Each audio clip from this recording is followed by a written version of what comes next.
Hey everybody, it's Miss Moxie and I am going to teach you how to use the Snag It tool to take a screenshot of your screen and then copy and paste that into a Google Doc.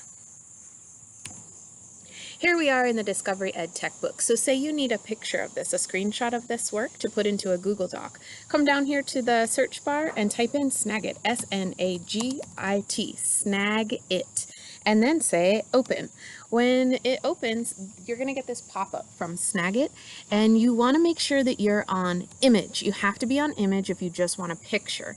And when you get there, you're going to say capture. I can't do it right now because I'm actually on video, but when you do that, it's going to let you choose, do you want a screenshot of your whole screen or just a part of it? That's up to you. You decide, and then you're going to get that picture, right-click it, and then say copy, bring it over to your assignment, and then right click and then paste the image into the whatever it is that you're working on.